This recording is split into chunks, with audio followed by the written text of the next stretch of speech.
Greetings and welcome to my dear Sagittarius.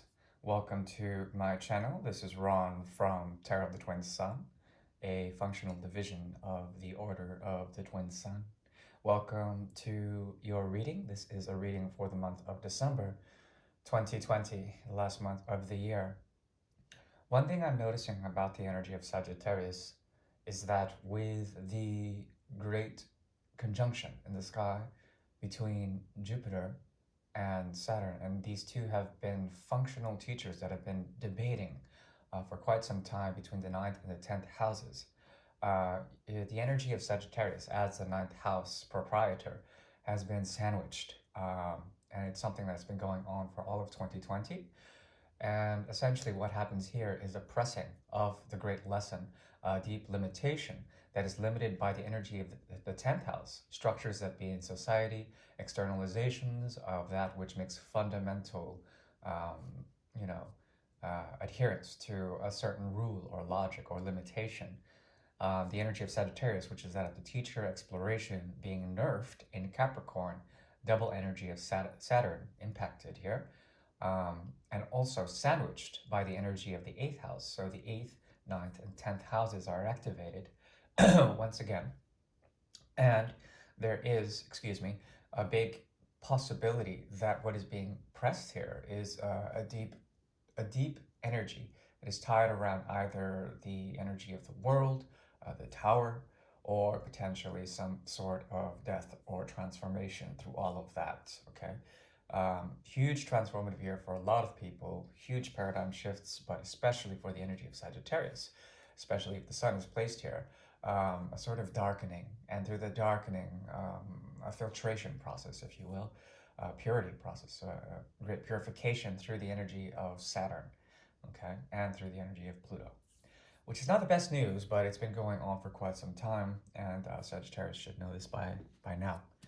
Now, let's go ahead and move on into the reading. Today's reading is essentially that of the Great Mirror. The Great Mirror is a tool that is devised in order to understand the conscious, subconscious, and unconscious elements that interact between you and significant other.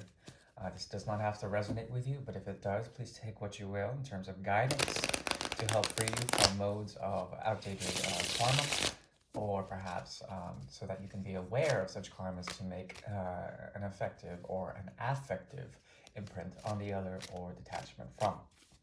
So please take only what you will, and I appreciate your constant support.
The Great Mirror is now open.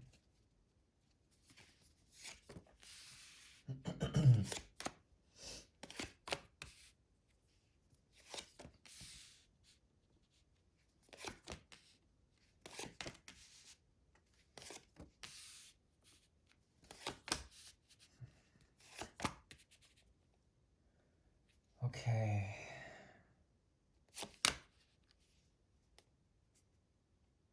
Yes.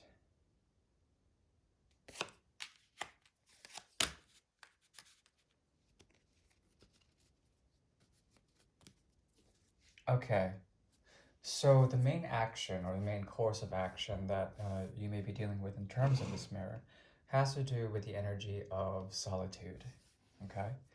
Solitude being the quiet time, the great meditation that occurs when the mind can be released in some sort of way. Healing has been necessary in order for you to find solitude and to find a sense of country outside of a city, to find a sense of nature or a sense of purpose through the great wandering of thoughts, wandering of the mind, reverie, as well as nighttime dreams.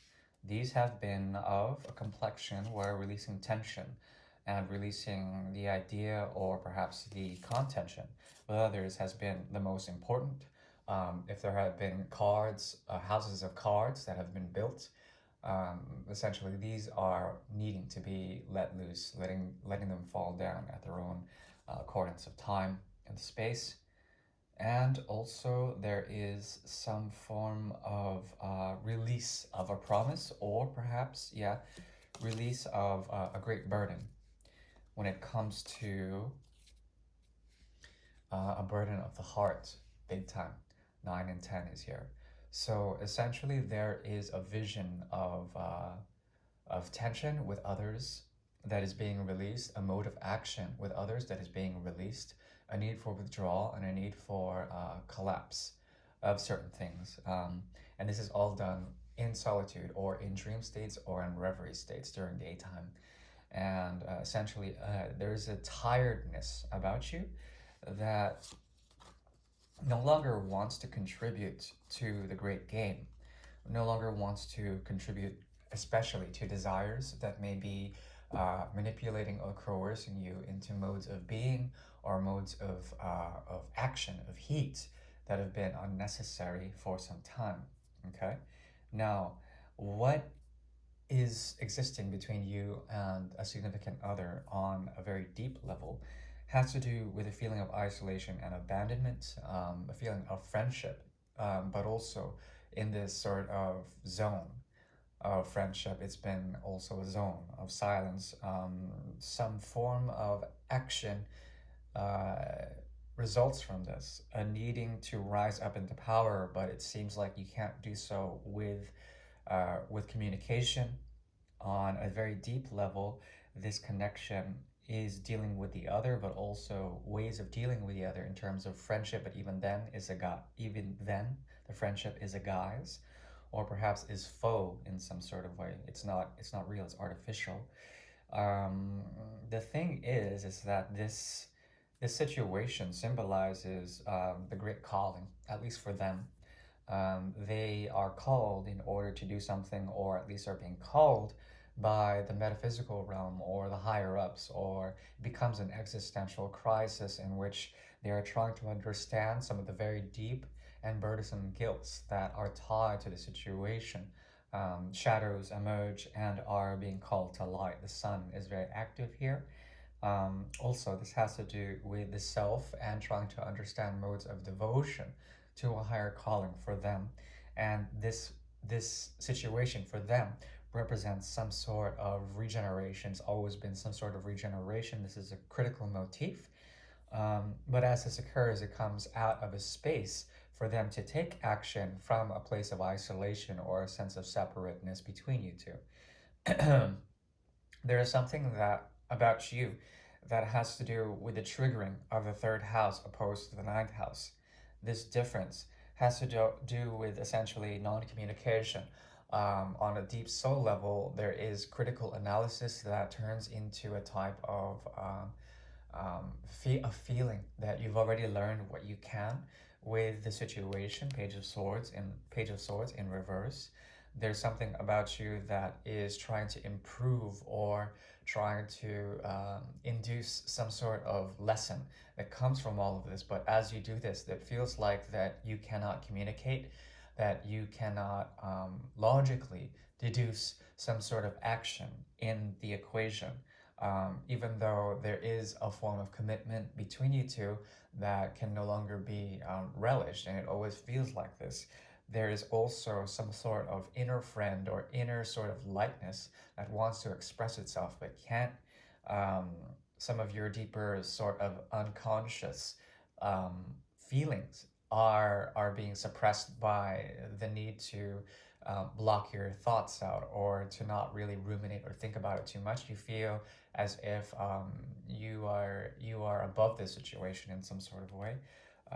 Very interesting, considering that the energy of Gemini is in reverse, and as such, here there is a type of lesser form of Gemini which may make you appear, at least on a very deep level, to this person that you don't really care much about really trying anymore, or at least being trying to be a student or trying to meet them halfway. This is a very deep and intense sort of karmic situation that has to do with the gateway of communication that cannot be fully sort of acknowledged in some sort of way. There's a lot of action, a lot of drive, at least in terms of what was supposed to be committed to, but it has been buried in some sort of way. It's a buried situation. What occurs on the conscious level is a type of welling up of potentialities, moving away, if you will, but also moving forward. This connection makes you feel like it's pulled so much on your inner resources, especially your creative ones, your creative intuitions, your creative forces, dualisms, trying to make right from wrong, also being devoted to a situation, at least on an emotional level. The third and fourth houses on an unconscious and conscious level are triggered for you in this situation, meaning that there is a sense of communication that is difficult to express what you really feel on a deep down inside level, considering you are trying to be a student of this relationship. At the same time, the grand matriarch appears, and you're trying to essentially nurture the situation in some sort of way, at least in terms of truth, in the deliverance of things that need to be said on an emotional level that is the gateway to the deep mystery of life. Okay, that is how you appear in the situation. On their end, there is the great aspect of the south polar node of the moon. Okay, this has to do with a lot of past life things that are deeply rooted in conscious or memory, and they become a physical representation of the distinct separation between you two. Okay, what I'm trying to say here is that there is an element of detachment here, big time, and they represent this core principle. Okay, there's a lot of action and drive within your emotional body that wants to communicate with them on a conscious level, but then they seem to be pulled by something where they feel comfortable in, something where they feel they can understand the material aspects of their own path, where they are dedicated to their finances or their career or their materialism in some sort of way. Their health is also very important. But then they also want to expand in some sort of way the the energy giving from one place to another, to themselves and then to you, or to another party. It's also a possibility, a conjunction between Mercury, which is the fast moving planet, as well as the moon is strong here. Okay, meaning that deeply suppressed within them is a need to express this emotional content as well. The emotional content, the emotional connection between you on a conscious level, I think you both know this is quite strong. However, they come from a place of trying to be comfortable, and they suppress their own needs to communicate their emotional aspects, their emotional conjunction, their emotional harmony to you. And then they give this sort of give and take limitation on what they want to, bring to the table in a Jupiterian way, especially when it comes to lessons. You are sort of understanding your emotional body and your emotional connection to them, but then they can be very privy, or at least they have a mode of operation that either it gives you in an Indian sort of way, and I don't mean that in a negative way, but it's kind of like give and take, but then not really sort of constant. Meaning that the actual content that you receive from this is very much based on limitation. Okay, lots of limitation on their end. Therefore, there is a type of departure for you. You can pull your chariot and move away with the energy of the chariot into a type of dissension. Okay, meaning that you are not going to waste your emotional body on the connection. You know this, they know this, and because there is tension between you two on a communicative level, there is this aspect of avoidance that occurs between you two that is not intentional, but it happens anyway, especially on your end. There is a flighty sort of truth that you find in the purity of preserving your own energy, okay? And that's what I'm saying. Now, on a subconscious level, there is possibly, you may be dealing with you trying to find in a very Libraic way through the seventh house energy a way to stabilize yourself by not projecting onto the other, okay? Especially projecting fears onto the other. It's not that you're fearful. The greatest thing is you finding a lesson in this, okay? A reason, and you are laced with reason all throughout the mirror. They are laced more with a type of practicality that comes with the age of what's going on for them right now. They are more concerned with their external world. You have thought about this enough, and there's something about you that wants to finally find rest in this connection, but there's also something about you that wants to find justice, and justice within reason, and justice within a way of no longer being neurologically charged by this connection. There is a need to find stability in your emotional body by moving away, becoming pure with your thoughts so that they are crystallized in a certain way and set aside so that you can transcend it, okay? Now, this may lead to a type of criticism on both ends, and I don't think you care at this point, but there is a great sort of need for you to find logic or reason within this. But once again, that's the thing. They have their back turned towards you, and they would rather deal with their external world, and perhaps they are also in need of a type of rest and relaxation. There is a mutual sort of burnout with the external influences upon this situation that has to do with world paradigm shifts or anything that has to do with their most immediate sort of attentions outside of the connection. Now, um, that's how they appear, and there is a type of cold shoulder here.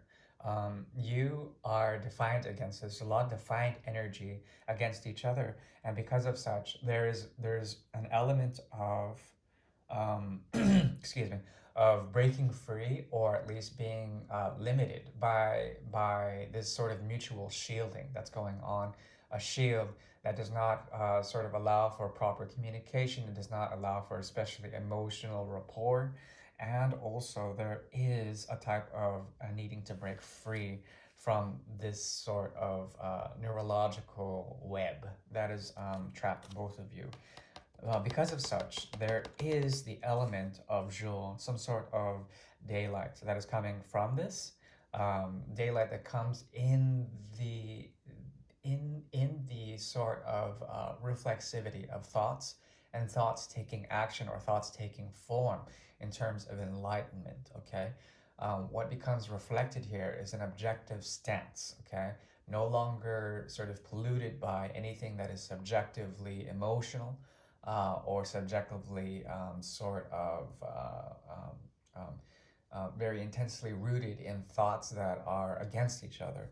There is a type of peacemaking here that involves an avoidant quality, and both of you want to find a sense of day that comes through the reflection of the moon in the night, okay? The moon is one thing that never sets, and because of this, there is a possibility for this to, to really um, in an esoteric way, to really sort of find the practical logic or the devotional aspect to each other that comes from a sense of reflection, that comes from a sense of pure understanding of the world outside of this, or pure understanding of the dynamics of human interaction that can be sort of psychological in nature, and transcending this is very important, okay?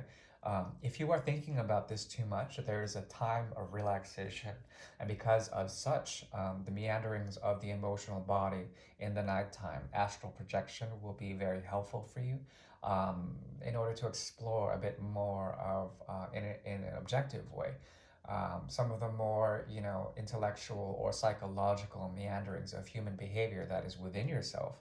And you can notice these and become very aware of certain fears or certain psychological blocks or certain psychological motivations that involve the cutting out of this person's energy in order to preserve your own emotional purity, your own emotional body. Okay?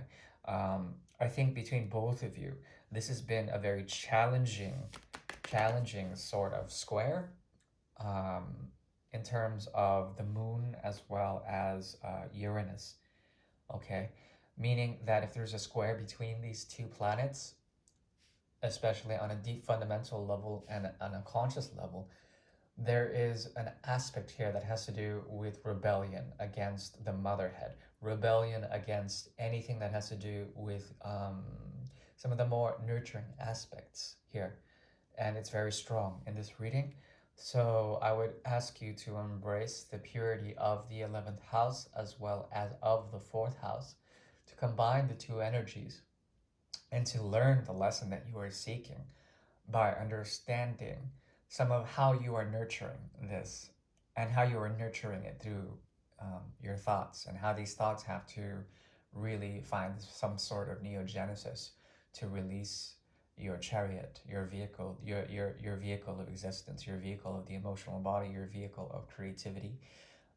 There's been way too many thoughts into the fundamental crux of the lesson here, and this can be released and purified in the best way through the energy of Uranus, okay, which is the genius of the planets.